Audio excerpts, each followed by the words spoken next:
Greetings, friends, and welcome back to the Musings from the Mount podcast. I'm your host, Joseph Carenza. In part 2 of our exploration of intuition, we dig deeper into what may be the most counterintuitive aspect of spiritual development, that more information does not lead to greater wisdom. We're going to examine how our culture's obsession with data and critical thinking can actually block our connection to genuine knowing, and why the heart, not the mind, serves as our primary instrument for receiving life's deeper transmissions. We also explore practical ways to distinguish between the mental loops that keep us trapped in what we call the matrix of the mind, and the clear, direct knowing that emerges when we listen with our whole being. So, for anyone feeling overwhelmed by information overload or sensing that there's a deeper way of knowing available to us, this conversation offers both insights and practical guidance for developing what the ancient teachings call the knowing faculty of the intelligent mystic. So we hope you enjoy this episode.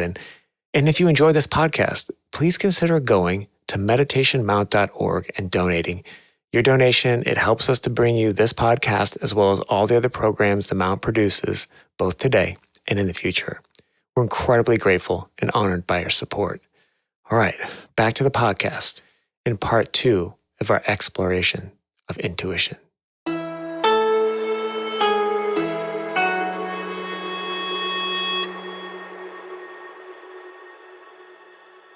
As we pick up for part 2 of our discussion on intuition, we're going to go do a quick recap on some of the stuff we covered in the first episode in case you missed it. But there's also, I brought this up right before we did the pod, right before we recorded. This one line from the first episode that has really stuck with me, and I'll read it now, but then we'll get to it in a minute. But it was this fascinating line about intuition, really revealing that the laws of the spiritual life, which are the laws that govern God Himself, and that just stuck with me, and it just has been in kind of a deductive loop for a while. So maybe we can touch on some of the stuff we did in the first episode, and then come back around to that. It's not only deductive; it's very seductive as well. I like that better. It has been seductive. It's because in the religions that I grew up with, the religion that I joined, and then all the studies that I've been through, it's the same question that sort of hangs out there in the ether. Okay. So what did we cover last time, Joey? Well, we approached intuition and discovered that it is not necessarily what you think it's the label on the tin. Mm-hmm. We covered the 3 qualities of intuition: illumination, understanding, and love. And we kind of got this idea that intuition is some kind of psychic movement or a voice in the ether. So I think Alice Bailey wants to really caution against thinking that's what intuition is. Right. We're not channeling. Yeah. Because the universe itself, the great matrix of life of which we're a part, is alive and pulsing and transmitting. Mm-hmm. And we're part of its receptive field. We are receptors. Mm-hmm. Intuition is how we function as a receptor of life. Yeah. And this is actually a point that I could probably spend an entire episode on. But just this idea, because the question, it begs the question: wasn't Alice Bailey hearing a voice in the ether? To write these books. She was not hearing a disembodied voice in the ether. For those of you who are not familiar with it, the Master DK, the Tibetan, was the head of a lamasery in Tibet. And Alice Bailey was chosen as his sort of secretary to take dictation at a distance. Mm. If you sit in the same room, in the same office, and somebody says, take a letter, as they used to, and then somebody takes down what they spoke, the Master DK had the ability to send thought to another person. He could transmit. Telepathically, Alice Bailey was able to receive, so she could take what I call dictation at a distance. So there was nothing psychic or disembodied about it. It was, instead of having, like people are listening to this podcast on some device. Mm. What if you could listen to this podcast without a device, intuitively? And I think and this is not the only case, but when these books were written, quite a bit of time has passed. In some cases, 80 years has passed. And if this seems like kind of a stretch, and you're listening to this podcast, I would ask you to maybe just take a chance to listen to the telepathy tapes, this new podcast, and like you realize, oh my gosh, like this is not some science fiction like this, and like because that's always kind of I think a criticism that has been hurled at the Alice Bailey books is like, well, what is this? What is this thing that you're saying? She's like, so you're not supposed to channel, but and next, oh no, like apparently, especially with autistic kids, they're having all kinds of conversations with each other. Absolutely. So this is not channeling with a disembodied spirit. Mm-hmm. This is somebody, you and I are speaking, mm-hmm. We're about, 4 foot away from each other. Yeah.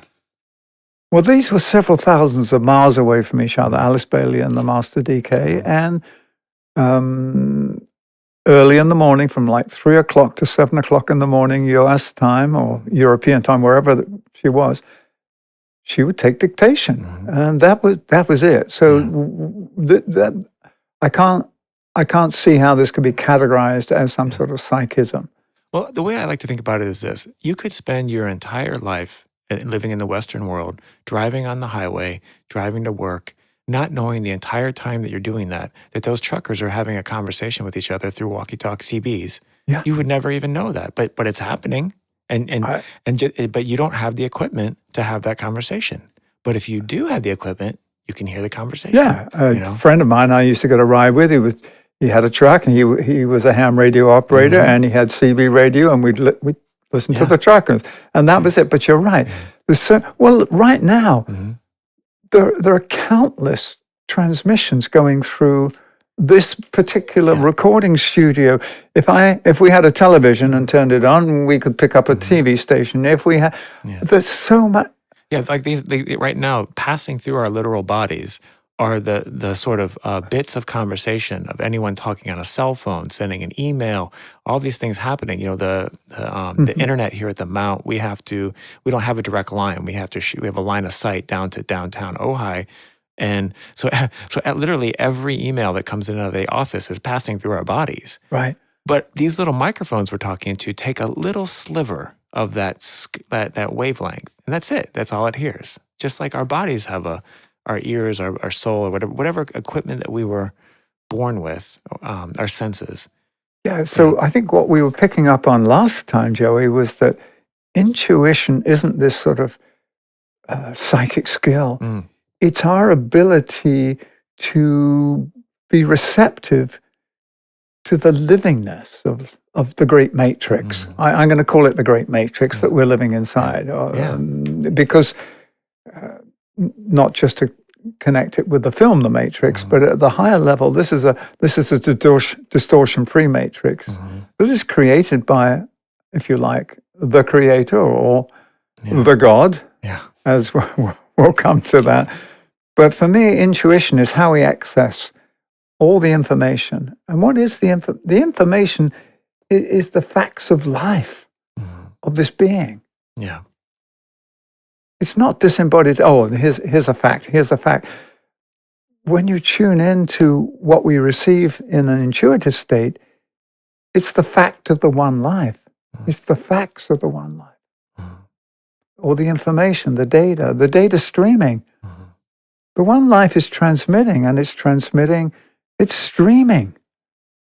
Yeah. We are being live streamed by the Creator right here and now in this studio, as we live stream to you guys out there, driving cars, sitting on your front porch, wherever you are listening to this podcast. And I think that's probably not that wild of a thing for people to understand. I just had this thought earlier before we recorded too, and I wrote it down that, like, in talking about the Matrix, I think people generally, especially in America, in sort of the Western idea, are closer to the movie The Matrix than they are to most scripture. Yeah. So they understand that's now become a foundational way in which they understand the world. It's almost become a scripture. And then who is the one? Yeah. Well, that's a good question. Is it Neo or is it each one of us? Yeah. Or is there only one of us? Exactly. Yeah. Yes, right. There's only one being, Mm-hmm. and we are it. Mm-hmm. So part 2 is what we are entering into today. So how do you want to open the door to part 2 of this exploration of intuition, Joey? We've got the ponder on this book in front of us that we're going to read some paragraphs from. But is there anything else you want to offer into the field that would be useful? Well, I did. There was a part from the last episode that I would like to maybe sort of float above everything, because it's still one that I don't fully understand, and it suggests, the text suggests that like intuition requires the soul to be reaching in two directions, towards the monad and towards the integrated personality. And I think as we go through that, if we can kind of refer back to that and like what that means. Well, for me, it means we have to be connected. Mm-hmm. Yeah. Between these 2 points. Right. One point being the highest, mm-hmm. fire, the monad, where everything issues from, mm-hmm. and the other is the grounded, earthed instrument that's picking it up. Mm-hmm. So you've got to be facing the earth and facing the heavens. You've got to build this bridge. So intuition is this fluid bridge that connects all life. That's how I how I would respond to that. I keep seeing it, of course, in computer terms of like, you have like one finger on the CPU and the other finger on the, the LCD screen, you know, like you're just. Well, life is a touch screen. Yeah. Yeah, that's true. The ultimate touch screen. It is the ultimate touch screen. Yeah. It's the most immersive video game ever. Yeah. It is.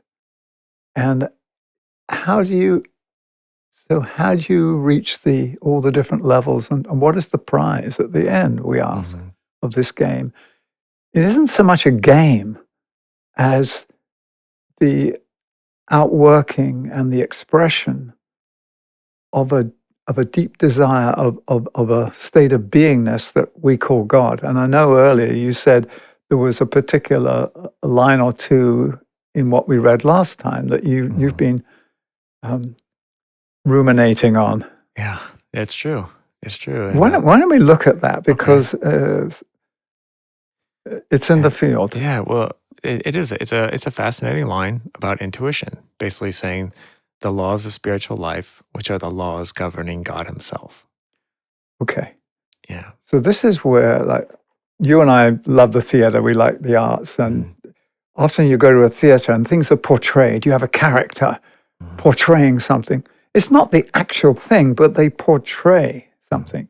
So the idea of a God and a he and a it is a portrayal of something that cannot be named. It's the naming of the nameless one. It's the causeless cause.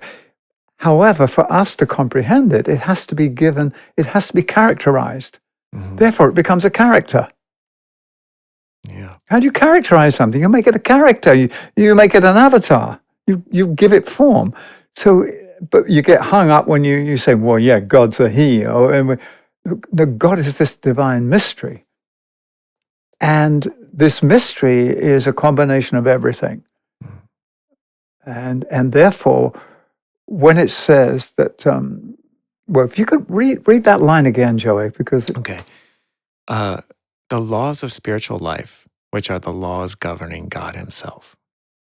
And I guess for me, it's just, my question always is, and if God requires something of you, if God needs anything, then it's not God. It's a level boss, or it's your local heavy.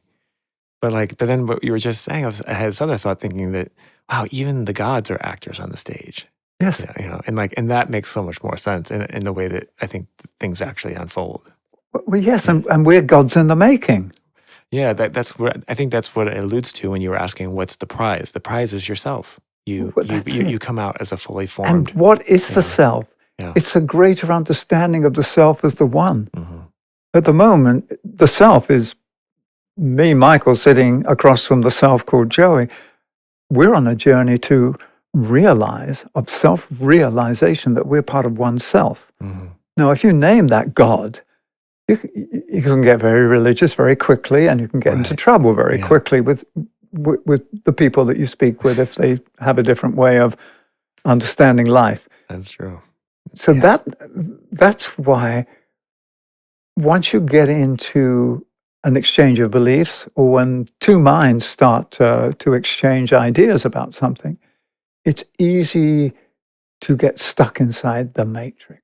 Mm. Mm. Yeah. Yeah, or the Maya or the miasma, all the swirl of it. And that's where I think the lure of materialism. You mistake the school for the education. Exactly. Yeah. So if life is the teacher, Mm-hmm. are we going to say the teacher is a he or a she or something else? Mm-hmm. No. For me, life cannot be named. There is this wonderful phrase in the Ageless Wisdom teachings that says, "The one about whom naught can be said." Mm-hmm. So don't even try to describe it, because then you've done what you said. It is not what you have just said it is. Right. Yeah. However, we need subjects and objects and verbs and all of these things in our grammatical understanding of life. Yeah. Because we are the grammar of God. We are the spelling. Mm-hmm. God has spelled us out, mm-hmm. or the Creator. We're the spelling of the Creator. Mm-hmm. In the beginning was the Word. Well, we are a combination of all these different sounds. Yeah. The intuition is a way of perceiving what is, free from distortion. Mm-hmm. And I think that's what I picked up from last time, because it says, if I go back to one paragraph from a treatise on white magic that we read last time, it says, the intuition is, in reality, only the appreciation by the mind of some factor in creation, some law of manifestation, and some aspect of truth known by the soul, emanating from the world of ideas and being of the nature of those energies which produce all that is known and seen. These truths are always present. So intuition isn't, oh, wow, I've just discovered something new. Something new has been revealed to me. Mm. Everything is, but it's an unrealized isness. Only when the one knows itself to be the one can you say, oh, school's over.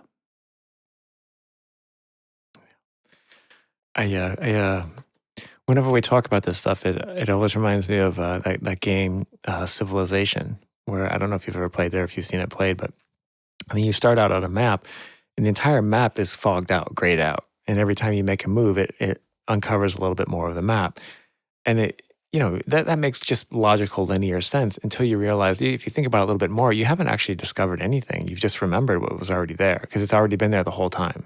There is nothing new under the sun, is a phrase. Yeah. But the thing is, everything under the sun is hidden until you have the eyes to see it. Mm-hmm. And the eyes that can see everything that's under the sun have to be illumined from the inside. Mm. You have to develop the ability to perceive light. And the light shone in the darkness, and the darkness comprehended it not, it says in the Bible. Mm. Well, what's all that about? Well, it just means that we didn't have the instruments to pick up the frequency or the vibration of the light that was present. Mm. Yeah, it's counterintuitive, but the idea of that inner illumination, you have to be able to generate light to see light, Thank you. Yeah. And guess what produced light? Sound. The sound, right. Do you want to carry on where we left off last time, Joey? Let's hop back in. We're reading from Ponder on This, and we're reading from the section aptly called Intuition. Mm. And this one is also from a treatise on white magic. It's just one sentence. The intuition which guides all advanced thinkers into the newer fields of learning is but the forerunner of that omniscience which characterizes the soul. Whoa, what What does that do to us when we listen to those words? Just on a side note, one of the things I really truly love about the Alice Bailey books, as opposed to some other, even religious text or anything, it's just such a matter of fact, almost technical manual, which you're free to dismiss if you want. But when you start to contemplate it, you're like, oh, I can see how that actually is the way things work. It's just. Yeah, because what guides us at the moment, all the insights and all the flow of new things that enter us, but the forerunner of that omniscience. Well, what is omniscience? It's the all-knowing of everything, but that characterizes the soul because the soul is in touch with everything. And also, for me, touches back to that thing that you've brought up many times in this podcast, the concept of occult blindness. Yes. And so what are we really doing here? Well, we're slowly over time building a crucible that can hold. Like if you turn the spigot on full all at once, you would be completely burned up. Well, if you stared at the sun at midday, so you go blind. We're building that up so that, the forerunner of that omniscience, which characterizes the soul. Well, if the soul is the incarnated, true receiver, we haven't built that yet. We are not ready to receive the full light of the soul. Yeah. And that's I think that's a counterintuitive part about intuition. And that, for me, that really is kind of really puts a pin in it. Yeah. I mean, that's a powerful sentence. So, yeah. And then we get into a paragraph, a very long paragraph. And some of them are, like these bold, simple statements, and others sometimes sound a little convoluted, but we're going to go through them because this is the food that's been offered, and we're going to partake of the food. We're going to digest it and assimilate it and utilize its energy as best we can. So hang with us. The ignorant and the wise meet on common ground as extremes always do. In between are those who are neither totally ignorant nor intuitively wise. They are the mass of the educated people who have knowledge but not understanding, and who have yet to learn the distinction between that which can be grasped by the rational mind, that which can be seen by the mind's eye, and that which only the higher or abstract mind can formulate and know. This ultimately merges in the intuition, which is the quote-unquote knowing faculty of the intelligent and practical mystic who, relegating the emotional and feeling nature to its own place, uses the mind as a focusing point and looks out through that lens upon the world of the soul. That's a very informative paragraph right there, Joey. Yeah. And that's also one of those weird random kind of things that pop into these books where it also sometimes takes a little detour as a commentary on general life.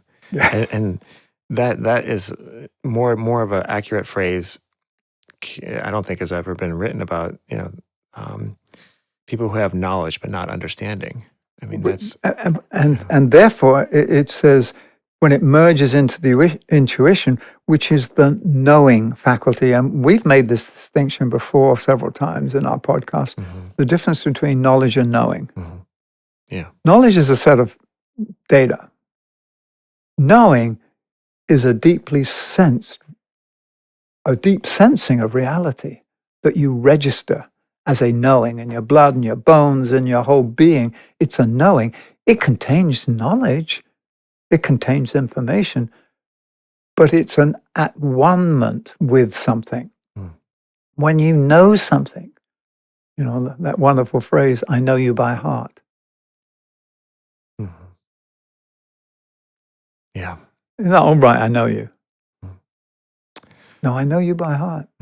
I know all about you. I can feel your vibration. It's that intimate.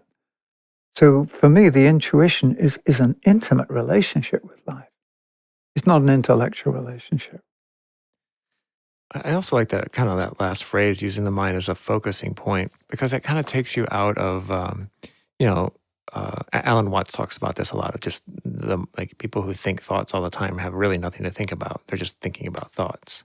And instead, using your mind as a lens, almost, or as a philosophical razor, Yes. and that's sort of different than what we think about it right now. We tend to think about and really put quite a bit of stock on people who can memorize large sets of data, And I've known those people in my life. I've loved them. I've worked with them, and oftentimes they are the most confused. They can't. They know every reason why something can't work, but never the reason why it can. Because it's not in the large set of data. So it's interesting, like that. This was a problem that was so evident that it made sense to write it down 80 years ago, and we're still struggling with that. Well, yeah, and it talks about only the higher or abstract mind can formulate and know. Yeah. And therefore, the lens, if you like, of the abstract mind or the higher mind, the lens is this aperture that opens to allow the intuitive knowing. So an intuitive knowing is like, yeah, I get it, without having to say, I get it, because it doesn't come straight through the mind. It's omniscience. All of us knows it. Yeah. It's said that when you develop this, I remember reading this in one of the spiritual texts many years ago and going, wow, is that once you have developed a certain level of consciousness, you just touch something and you know it. Yeah. All your senses lead to omniscience. At the moment, we're using the mind as the primary device. And now we're saying, in this coming era, the new organ of receptivity, registering, transmission is the heart, which includes all the, if you like, the gifts of the mind. But this is a more sensitive organ. In fact, the heart is probably closer to, if you like, the intuitive lens than the mind is. Yeah, I see that very clearly. Because the heart picks up frequencies. And I see that very clearly in the new version humans that are appearing on this world. Yeah. And we've talked about that in this podcast. But if you haven't heard us talk about that kind of stuff, these new humans are they're different versions. They have a different code base. They run differently. The way I've described it, they have a more integrated circuitry. Mm-hmm. You and I came down with a lot of disconnects. That's for sure. Speaking for myself, a lot. Like you open up the hood and you're like, which wire goes where? Exactly. So let's read one more sentence here. Intuition reveals not the way ambition can be fed, nor the manner in which desire for selfish advancement can be gratified. So it's basically saying, look, don't look for intuition to feed your ambitions. This is not going to give you the power to achieve your own personal things or for selfish advancement. Intuition is when you reach a state of resonance in service of the good of the whole. You have a deep resonant relationship with life, which allows you to understand life. You have an understanding of life, not just a data download. Yeah. There's a big difference between a data download and a heartfelt connection. Yeah. And then it talks about, because this is Alice Bailey, and we're talking about discipleship on the path and being guided by the elder sisters and brothers, the postgraduate humans, the masters, the rishis, whatever name you want to call them. So this next section, which is also taken from the Treatise on White Magic. And once again, those of you who have not been with us before, you know that these texts sometimes are 70, 80 years old, and they use the masculine pronoun, so bear with us. Only as the man becomes intuitive does he become of use in a master's group. When the intuition is beginning to function, then the disciple can pass from the stage of probation to that of acceptance in a master's group. Why is that so? Why do we become useful only become useful when the intuition is functioning? Because the intuition and the whole telepathic rapport is the way that communion and communication occur within this particular field of enlightenment, which is described as the realm of souls, or the embodied realm of souls. Therefore, as the man becomes intuitive, does he become of use in a master's group. Therefore, we're of use when we are actually part of the group. Mm-hmm. We can respond to the group, we can give to the group, we can act on behalf of the group, we can act as the group. Well, we can only do that if we've got all our capacities functioning. And it says that intuition is a requirement for being online with the group. Mm-hmm. Yeah, for me, I always come up with, I don't come up with them, they just pop into my head, but the like sort of wild analogies or visualizations. So when I read this passage for the first time, my thought was, oh, this is like when, how does, when you have intuition to become useful for the master's group? It was like, okay, my first thought was of the triangle offense of the Chicago Bulls in the 90s, right? You only, the coach came up with this great plan, and this idea, but he can't be he can't go on the court. It doesn't. So it's only when you become intuitive and you have this understanding, like you can draw all the plays up on the chalkboard, but like it's not running the play exactly. It's knowing the plays, but so much by heart that you can intuit when to improvise or when to go. You can understand the spirit of the plan, not necessarily every word of the plan. And it isn't the mind that dictates. Mm-hmm. It's knowing in the moment as you go with the flow. Yeah. It's a knowing. Mm-hmm. Not that, what did the chalkboard say? Yeah, exactly. And that it was because I was thinking too about, so it's not like a ballet where like everything is already pre-scripted. There's some freedom to it, and like that's why I like a sport like basketball or hockey or soccer, European football, where your best laid plans go out the window when the whistle blows because it's live. There's no scripting. So it's interesting to watch that, and then you think about the master. Well, they spend their entire life trying to get these people together to do this common goal. So, Joey, the whistle was blown away a while back on the planet. The game is on. And each one of our lives, the whistle was blown at our birth, and now the game is on. The game is on. Yeah. And if you don't have an intuitive understanding of the game, you're going to be going, what am I supposed to do? Mm-hmm. And which is how, like, if you think about it that way, it really does. You can understand the idea of karma and dharma through that. Of like, okay, it's okay. Like you're gonna come back again, and like maybe next time you'll have a better understanding, and you just keep trying until you get it. So now we're going to do. We're moving into an extract from Glamour, A World Problem. Mm-hmm. It's another description of what intuition is. That which is the opposite pole of illusion is, as you well know, the intuition. The intuition is that recognition of reality which becomes possible as glamour and illusion disappear. An intuitive reaction to truth will take place when, along a particular line of approach to truth, the disciple has succeeded in quietening the thought form-making propensities of the mind, so that light can flow directly and without any deviation from the higher spiritual worlds. When we stop reinforcing the matrix that we're living inside, basically. Yeah. The thinking about thinking. Yeah. I mean, that's exactly it. That's what that quote from Alan Watts. Yeah. It just fits perfectly in here. Yeah. I mean, I listened to that. There's an artist, electronic artist, who has a bunch of songs where he has the lyric, the vocal parts are just Alan Watts talking, and that is in one of them, and it's a song called Overthinker, which I love, and it's the first song on my playlist when I run every other day with my dog. We go running on a little 3-mile course in the morning, and I think about that overthinking every other morning, and it just... Well, it's funny because Roberto Assagioli, and those of you who are new to the podcast, he's the inspiration behind Meditation Mount. He also is the founder of psychosynthesis, it's the spiritual psychology.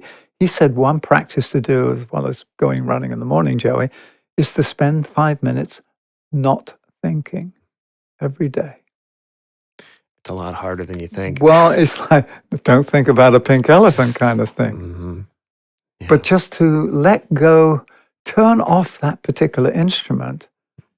It's like when people get out of their cars, they drive up to Meditation Mountain, they've been in their cars, they may have the sound system on. Mhm.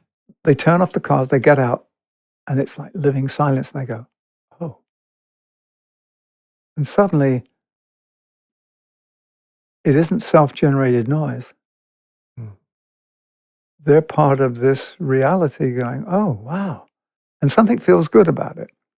So what Roberto was just saying, if we can spend 5 days, or no, 5 minutes each day, not thinking, it's not a question of not trying to think, but of allowing that like a blank canvas.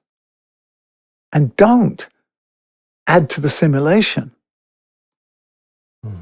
Then you're open to being present. And your life becomes not just in the present, your life becomes a presencing rather than something conditioned by a mind. And therefore, when your mind tells you what to believe, and when you act on those orders, your life becomes dictated by a certain computational pattern, which is the matrix we refer to.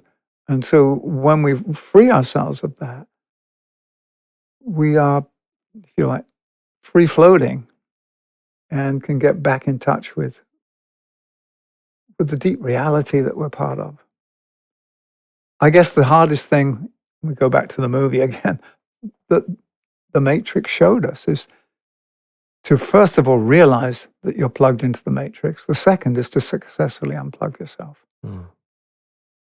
And then there are all the tests. Mm-hmm. Yeah. Like the labors of Hercules almost, Yeah. you know. With the labors of Hercules, of those who are familiar with the Greek history, Alice Bailey has wrote a book herself, which was sort of supervised by the Tibetan, on the 12 labors of Hercules, because Hercules represents the soul. And the soul goes through all these different tests. It goes through 12 tests in each sign of the zodiac in order to perfect itself, or to perfect its instrument. And then once it's gone through all the 12 labors, Hercules then is the soul in action. Up until then, it's the soul seeking to refine its agent on earth, the personality. So Hercules, the person, the human, becomes Hercules, if you like, the sun god. It's a very powerful book, The Labors of Hercules. And in the end, the liberated Hercules has an intuitive knowing of what to do, because how he overcame the different labors was an intuitive knowing of what to do, because some of it was counterintuitive. Instead of doing this, you do this.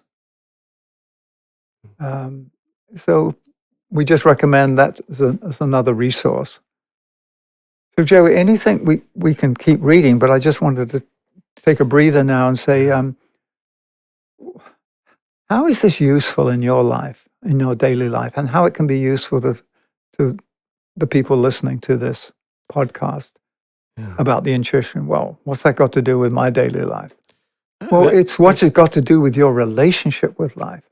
I think that's a great question because, I always try to tie things into how we can use this in our daily lives.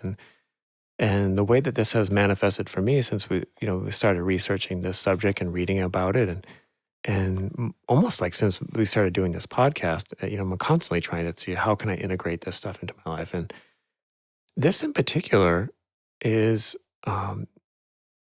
first of all, the idea of the mind and the critical mind. And it seems like that is so rewarded right now. The more critical you are, the more of a hot take you can have on things, the more you can repeat something almost like a mantra. Like we're trying to, like, if I just keep saying this phrase that I've heard over and over again, it'll become true. Um, and then you just realize that your mind is just like doing this thing where it's just trying to chase its own tail. And I find myself doing that all the time. Just I'm like, wow, my mind is just going in circles. So for me, as the availability of data, as the availability of information, connection, all these things are going like accelerating at telescoping rates. Just things that like just were pure science fiction when I was a child. I mean, we thought the Jetsons was crazy. And like, we have communicators on our hands that have basically access to the entirety of known information in your hand. And it hasn't brought us any joy. It hasn't necessarily brought us any wisdom. And in my own life and in like learning these stuff, I realized that the true wisdom and the true takeaway is to turn down the temperature on your mind. Your mind is a useful tool, but not, as Alan Watts says, but it's, not a good master. And start to listen to the heart. And when I do that, like even today, when I was coming home, like in the morning, every other morning, I take my dog to the beach, and we're driving home, and we go early, so we bump into people that are in a rush trying to get to work, in the morning, and this person was just so mad at us, because we were changing lanes, and they were right up on us and honking, and just drop into your heart. It's okay. They're late. They're late to work. They're doing whatever. That's a practical way for me, because my mind immediately comes up with 67 different reasons. Like, like I'm analyzing, like I was in the lane first. I used my blinker. It was like, but none of that matters.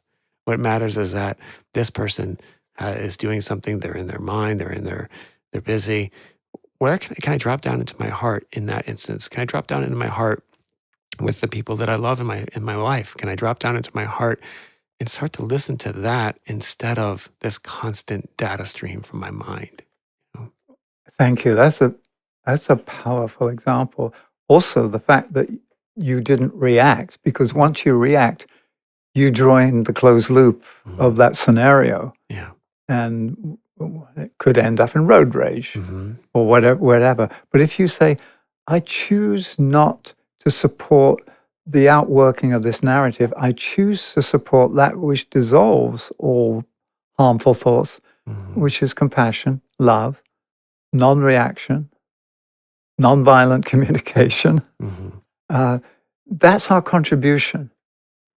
Therefore, every single moment, we have the opportunity to either reinforce the current matrix in which we are imprisoned, or to liberate ourselves and create a new reality together.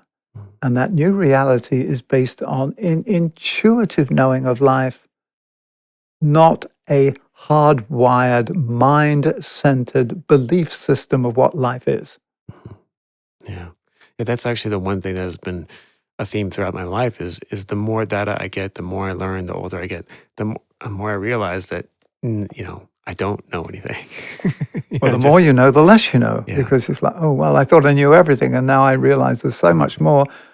Oh, the little that I know compared to what is unknown. But then you reach a point where it's futile to compare. Yeah. Yeah, well, for me, that moment came when I think it was my aunt that first showed me this. It's like, you draw a circle, and you're gonna do like a pie chart, and there's this little line, and then this little tiny slice of cake, and you're like, that's everything that you know. And then there's maybe another slice of cake that's 3 or 4 times that size. And that's what you don't know. Like I know that like advanced physics exist. I just don't know how to do it. And then the whole rest of that pie is stuff you don't even know that you don't know. Exactly. And like when you start to really grasp that, you're like, I should maybe hit the brakes, But that's where intuition comes in. Yeah, exactly. Intuition gives you access to an understanding of life that can only be developed through a living relationship with life. It's not a disembodied stream of information that you're receiving, or your order from Amazon or call up online. That's not going to inform you. in the true sense of the word, of inform you, helping you to formulate yourself, to give form to the truth of who you are. And that's where it can easily reinforce the matrix. Mm-hmm. Yeah. Well, I think we're moving on to the next paragraph from Esoteric Astrology, which sort of carries on this theme of you've got to liberate yourself from the matrix in order to be free. Mm. Once man is impersonal and free from the reactions of the lower self, and his consciousness is illumined by the clear light of the intuition, then his quote-unquote window of vision becomes clarified, and his sight into reality is unimpeded. Obstructions, and then in parenthesis, always erected by humanity itself, close parenthesis, are removed, and he sees all life and form in their true relation and can comprehend and even occultly see, quote unquote, the passage of the energies. And that's when Neo starts to see the green code. Well, that's it. Yeah. Mm-hmm. When thine eye be single, thy body shall be full of light. And then you will see that which has always been present but has been obscured because you did not have the eyes to see or the ears to hear. Yeah. This is a wonderful one. It is obstructions always erected by humanity itself, i.e., that we keep ourselves imprisoned in the matrix, or as the Buddhists would say, we keep ourselves chained to the wheel of rebirth by having fixed and limited beliefs, addictive behavioral patterns, an addiction to materialism. Doesn't mean we don't use matter and we don't eat food. It means that we know that that's not the be-all and end-all of life. That's just to sustain us while we go on this incredible journey of self-realization. Self-realization is becoming at one with everything. And therefore, intuition is that, what do we call it? It's a relational process of allowing us to understand life. And we open the door to that through the heart. The mind cannot receive the same signals that the heart can receive. Just as my radio can't pick up images, that I need that for a TV screen or being online. So to see the passage of the energies. It's funny, we touched on this, didn't we? In a broadcast we did on revenge. We talked about psychology, and often psychology is behavioral. Why people behave in this way and how we change our behaviors. And psychosynthesis, the spiritual psychology that Roberto Assagioli founded, is to help people integrate and align with their soul. And he even said that there is something beyond psychosynthesis. It's called psychoenergetics, which is your understanding, if you like, of the passage of the energies, the interrelationship of the energies. What is astrology?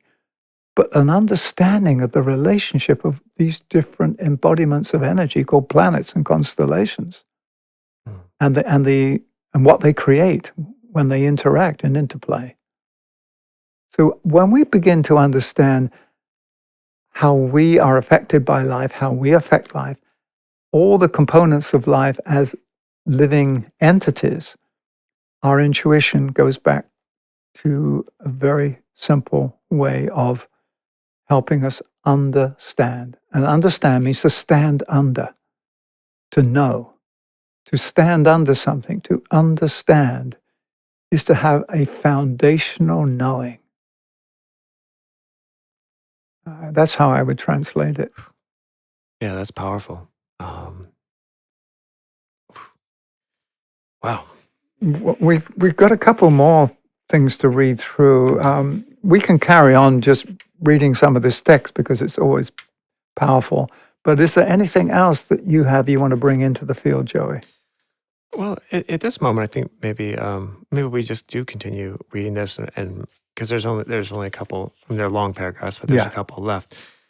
But that is just so powerful to me, the passage of the energies and the evolution of psychosynthesis to the next thing. Because I think sometimes and this is ties back into what we're saying about humans creating our own Hmm. blocks and our own obstructions. Is we also find that sometimes we become sort of orthodox in our attachment to the text. Instead of saying this is the best version and understanding we have at this moment. And that new understanding will come in the future. We're in 2025. And one of the things that the Tibetan who gave us all this information said, 2025 is, we're going to expect a new dispensation. And some of the new teaching may appear to contradict what I've given before. Mm-hmm. Yeah. But truth does not contradict itself. Mm-hmm. The forms of truth may appear to. Yeah. Yeah. So we're in an exciting time now because people say, do I have to let go of my beliefs? I have to let go of my fixed ideas of what I think is true and allow myself to come into relationship with life in a way that I become informed by the living relationship I have with life, which is an intuitive knowing of life. Mm-hmm. And the intuitive is not just the mind-based understanding. It's a wholehearted engagement with life that allows me to know, to be, to participate. Yeah.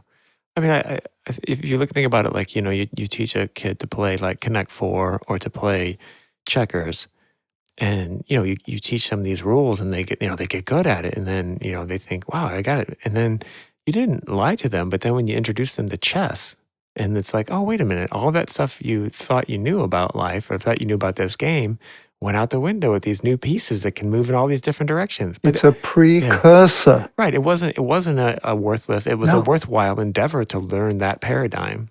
But there's a new paradigm coming where that's going to render some of those things like it was good for that era. And now there's a new era. Right. There's a new dimension of skills. Mm-hmm. So this is taken from the rays and the initiations. Something of the quality and the revelatory power of the intuition is known by all disciples. It constitutes at times, and then parenthesis, from its very rarity, a major spiritual excitement, in quotes. A spiritual excitement. It produces effects and stimulation. It indicates future receptivity to dimly sensed truths and is allied, if you could but realize it, with the entire phenomena of prevision. A registration of some aspect of intuitional understanding is an event of major importance in the life of the disciple who is beginning to tread the path to the hierarchy. The hierarchy here being the realm of souls, the fifth kingdom, the state of embodiment of wisdom. And then it goes on to say, it proves testimony which he can recognize of the existence of knowledges, wisdom, and significances of which the intelligentsia of humanity are not yet aware. It guarantees to him the unfolding possibility of his own higher nature, a realization of his divine connections, and the possibility of his ultimate, highest spiritual attainment. There you go. From checkers to chess. Exactly. Yeah. And you can't. And one thing that seems to be evident is you can't just skip. You can't just skip things. There's no shortcut to the work or to the understanding. That's what I learned. You can't skip a step, but you can accelerate the process. Mm-hmm. How do you accelerate it? By saying yes, big time, wholeheartedly. It invokes fire. Mm-hmm. Fire speeds everything up. Yeah. The higher fire just says, okay, we're going to turn up the heat on this. Mm-hmm. Are you ready? Yeah, I can handle the heat. I can handle it. But when you can't handle it, you don't call in the heat. You don't call in the fire. Yeah. Yeah. Well, I think we collectively called in the fire. Whether we can handle it, to be determined. Exactly. So there's a couple more paragraphs here, and then not that we've finished everything there is to say on intuition, but at least that which is contained in this compilation called Ponder on This. Yeah. So this is taken from Discipleship in the New Age, Volume 1. The power of the intuition, which is the goal of much of the work which disciples must do, requires the unfoldment of another faculty in man. The intuition is a function of the mind also, and when rightly used, it enables man to grasp reality with clarity and to see that reality free from glamour and illusion of the three worlds. So it's sort of repeating what we covered a while back. When the intuition functions in any human being, he is enabled to take direct and correct action, for he is in touch with the plan, with pure and unadulterated fact and undistorted ideas, free from illusion and coming direct from the divine or universal mind. So that's halfway through this. Let's take a break there. So yeah, that's an interesting chunk. It's saying that when we're free from illusion, then we're being sourced and we receive directly from the universal mind. I just had this vision of a sculptor in a block of granite. We see this block of granite, and they see this beautiful thing that's inside of it waiting to come out. Right. And that's the analogy that we use with Michelangelo and the sculpture of David. And how did Michelangelo know that David was trapped inside this block of marble? He had this image of something inside, and all he did was remove everything that wasn't David. He removed the not-self until the self of David emerged from within. That's what we're doing. We're removing the not-self to reveal the truth. The truth is always present. It's just been obscured. It's just been veiled. So this is where it's the unveiling of the mysteries. And what is the greatest mystery? It's the mystery of who we are. What is life in me? How am I showing up as an aspect of life? And intuition is that which allows us to truly understand. So the rest of the paragraph says, the unfoldment of this faculty, intuition, will bring about a world recognition of the plan. Now, once again, the plan isn't this isn't like the 2025 manifesto. This isn't somebody hasn't drawn this up as a game plan. The plan is if you like, is the living guide that comes out of when purpose interacts with the needs of humanity, when purpose gets translated into how are we going to bring about this purpose on earth. It's called a plan, and it's dynamic. It's not fixed in stone, and it's ever adjusting. It's a living reality. So the plan itself, if you like, is a livingness. It's not a book of instructions or a manual or a book of rules. The plan itself, when you tune into it, is how life is presenting itself in the moment, how it wants to be presented, so we can be its representatives. I represent the plan on earth is one of the affirmations of the disciple. What are we representing? We're representing the presentation of the truth in the present that we call the divine plan. I don't know if it's helpful, or if it's in line with the entirety of the Alice Bailey teachings, but one of the things that helps me with this concept of the plan is that if I just replace it with the curriculum, and also with the concept of, there's oftentimes I found when I was leading teams, especially on the road, or something to do with the show, they're like, okay, so, we want this thing to happen at this point in the show, or we want this kind of thing to happen with the set, or we need this stuff to get from here to there. I'm asking you to do that, but I'm not telling you how to do it. And so we're saying, this is what we want you to learn, but we're going to let you figure it out on your own. But this is the direction we want you to go. That's the distinction between a premeditated outcome and a meditated response to a need.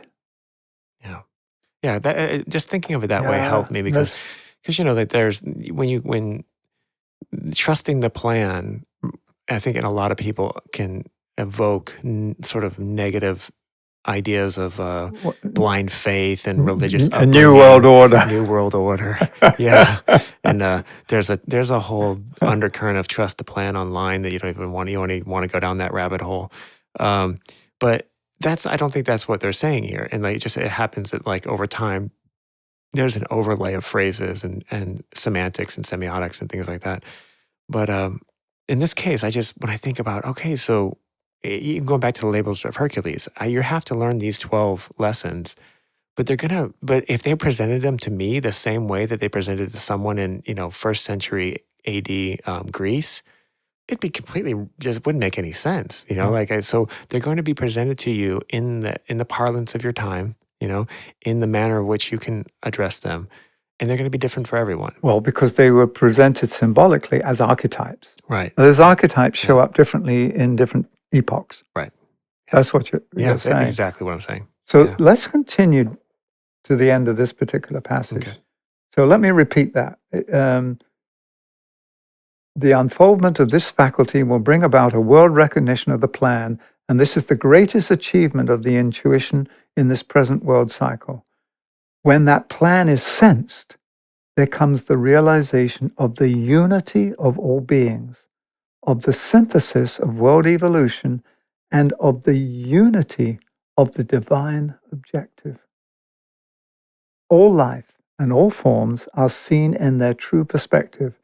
A right sense of values and of time then eventuates. When the plan is truly intuitive and at first hand, then constructive effort becomes inevitable and there is no lost motion. It is the partial realization of the plan and its interpretation at second or third hand by the ignorant, which is responsible for the wasted effort and the foolish impulses which characterize the present occult and world organizations. Ooh. Little mirror being held up here. Yeah. And I feel like that's okay, so this was written like long before the invention. Forget about social media. This was written in the early 50s, 40s. Yeah, so early iterations of TV, of just radio, and but when I say that the present occult and world organizations, I just think about I won't say them by name, but over my life I've had the chance to join some hermetic organizations, and when you realize that what they're doing now is merely the theater of being that organization, rather than transmitting what the original intention and learning was that meant to be. It's so, Well, it's like as kids, you play dress up. Yeah, it is. And I find that to be interesting because there's this concept, for those who don't know, it's called LARPing, which is live action role playing. And I feel like so many of the spiritual organizations, esoteric communities are just LARPing. They're just playing a live theater version of what was not really transmitting or transmuting in any real interesting teachings. So. But that's why the true religion of today, or the true spiritual teachings, have to be the embodiment of these eternal truths. Mm. They have to come alive. Mm-hmm. They can't be just these packages of information about something. Mm-hmm. We are not here to study about something. We're here to live it and to bring it alive. Why we're reading through Ponder on This isn't to convert people to Alice Bailey's materials or have you go out and buy the books. Yeah. It's to have us come to our own understanding of, my God, I am a fractal of the one life. I have responsibility for unlocking the door to wisdom. How do I do that? Well, your intuition, the heart. Because if I don't come online with life, I can't be a player. Yeah, you gotta spawn into the game if you want to play. Exactly. We have two small sentences left, Joey. Okay. So let's wrap this up. This one is also taken from Discipleship in the New Age, Volume 1. By learning to break through the glamour in their own lives and to live in the light of the intuition, disciples can strengthen the hands of those whose task it is to awaken the intuition in man. So it's basically saying, when we do this work at this level, we help the guides of the planet because we are living their guidance. And then the final sentence is taken from Discipleship in the New Age, Volume 2. The disciple learns, finally, to substitute the intuition with its swiftness and its infallibility for the slow and laborious work of the mind with its deviousness, its illusions, its errors, its dogmatisms, and its separatist thinking and cultures. Mm. Because we know that the mind, when it isn't liberated, keeps generating energy that keeps us imprisoned and keeps strengthening the matrix. Mm-hmm. So we got to unplug from the matrix. And intuition plugs us into a deep knowing of life, which is the true matrix of life, the original web of life that was woven out of the dream of the Creator. So for me, an intuition really is this online living relationship with life, rather than what we think about life and what our thoughts are about how it is and what it is. We're going to basically say, let's go beyond our beliefs. Let's have a lived experience of life, not just a belief. Now, we believe in life in the sense that we believe life is and we're part of it, but not a belief that is a fixed idea of what it is, because that will only imprison us and limit us. The intuition gives us the freedom to explore life in its grandiosity, in its fullness, and its expansiveness. And so the gift of intuition is an incredibly sacred gift that we've been given, because it allows us to participate in the one life. So what do you have by way of sort of wrap up, Joey? This is, it went deep, it went dense, it went, but we made it through. Mm-hmm. But what are you bringing with you, and what do you want to add just to wrap this up? I think I've said all I'm called to say. Well, for me, it's interesting that it's in the second to last section here. And for me, this kind of summed up both intuition and how this idea of almost remembering. And so I think if you look back, at least in recorded history and also in oral history, in every era, there is somebody who is speaking the truth. And then almost entirely, it's the story of it is the people around them not listening. So, and this line here, the second to last line that we read, by learning to break through the glamour in their own lives and to live in the light of the initiation, this is the important part, disciples can strengthen the hands of those whose task it is to awaken the intuition of man. And I feel like it's like there's always going to be that truth available, but it's when we have a critical mass of people that can hear it. And I feel like that's something that we're starting to generate, this critical mass of people that can actually hear this. Well, then we become the revelation of the mysteries. Isn't it like the mysteries are being revealed? We are actually the revealing of the mysteries through the revelation of our lives as we live intuitively and wholeheartedly together. And I just feel like for me that's the real kind of working definition of intuition is when there's a critical mass of people that can see and hear with the eyes of the heart. Exactly. And I think that's for me that's this journey through ponder on this, but specifically this one section.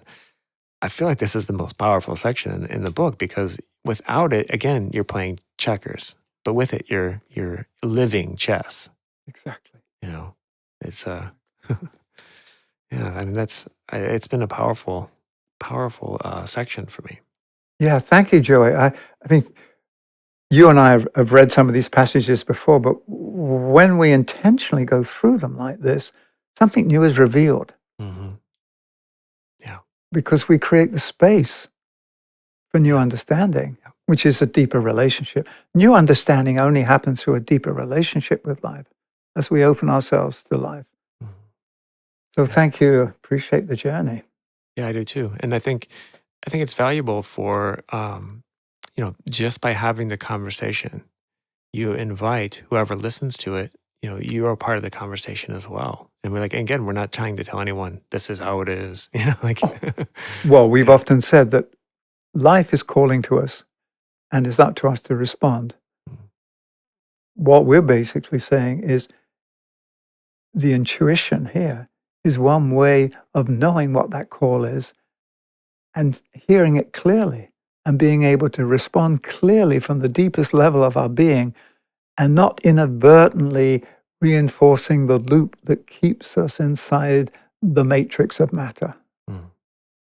The liberation through intuition. Well, Michael, thank you. This has been a great journey through intuition, through ponder on this, and we'll see you next week. Okay. All Thank you, Joey. right.